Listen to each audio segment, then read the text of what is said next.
Sa sports aksi, patuloy ang tag-iisa ng galing ng mga atleta sa palarong pambansa sa Dumaguete City.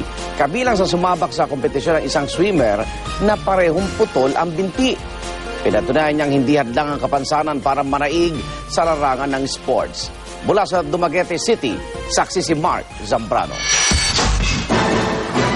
Sa forma at bilis ng paglangoy ng 16 anyos na si Jomar Maalam, sinong mag-aakalang isa siyang double amputee o putol ang parehong binti mula sa tuhod?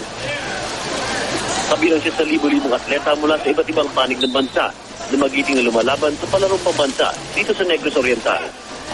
Ang mas nakamamanga, third place siya sa 50-meter freestyle at second place sa 50-meter backstroke para sa mga differently abled athletes. At bukas, lalaban pa siya sa 50-meter breaststroke. Kwento ni Jomar, nalinang ang kanyang galing sa paglangoy sa Zamboanga del Sur kung saan pumapalaot siya kasamang ilang kaanak para mangisda. Sila, kasi kahit sila, meron silang TL, meron kami wang TL, pero kaya namin para proud ang mga tao.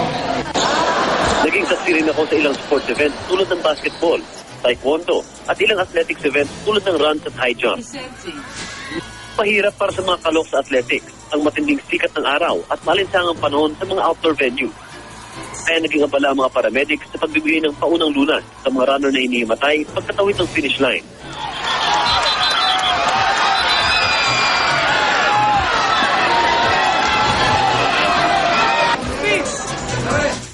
Patuloy namang inoobserban sa ospital ang 3 sa 169 na atleta ng Eastern Visayas na tinamaan ng acute gastroenteritis.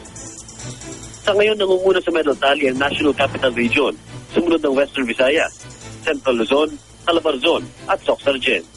Para sa ating mga batang atleta, isang malaking karangalan ang maging bahagi ng palarong pambansa. At para sa iba sa kanila na nangangarap na maging national athlete balang araw, ito na ang unang hakbang sa katuparan ng kanilang mga pangarap. Mula rito sa Dumaguete, ako si Mark Zambrano, ang inyong saksi.